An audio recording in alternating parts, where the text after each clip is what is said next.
Dr. Quinn, why do you think people are dealing with more anxiety? Well, right now, we have to look at what's going on. And I'm going to be honest with you, all of my patients, including myself, we're all on an emotional roller coaster. I mean, you have to think about 2 to 3 months ago, the CDC, they put out their new recommendations. They said if you've been vaccinated, you don't have to wear a mask. The hospitalizations were down, the infections were down, the deaths were down. But now everything's turning around. I mean, basically, a lot of people like myself, a lot of my patients were telling me they're going out to restaurants, enjoying time with their family and friends. And now it's being taken away and people are losing their lives. I mean, everybody's stressed, but it's for a good reason. The pandemic, it's a very serious scenario. What are you telling your patients to maybe help relieve some of their fears?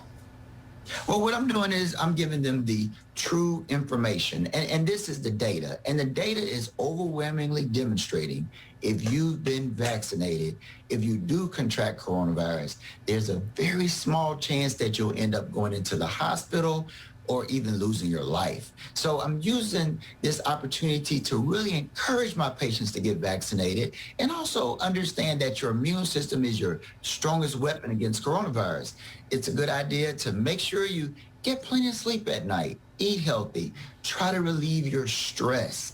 And also, if you have medical conditions, get on top of it. Take your medicine, follow up with your specialist, and just make sure that you can do everything that you can to be in your best physical and mental shape. What are you telling your patients? I'm sure they've brought up the point about their children going back to school. What do you tell them when they worry about their children's safety when returning to in-person learning? Well, I mean, the research is showing overwhelmingly children fare better if they contract coronavirus.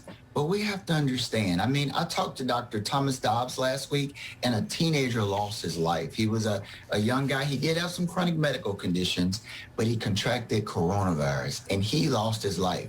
Now, it is true that, as I said, children do better. There's much less of a chance that a child will lose his life, but to that family, that was everything to them. So I understand the stress. So what I'm doing is I'm encouraging them to get their children vaccinated if they're 12 years or older, which they can right now, and just understand that they have to follow the guidelines of the American Academy of Pediatrics and the CDC. If they go to school, wear those masks and follow those guidelines of the medical experts and officials in the school systems to do the social distancing. And if a child has symptoms, get them checked out as soon as possible and understand that we're going to get through this pandemic.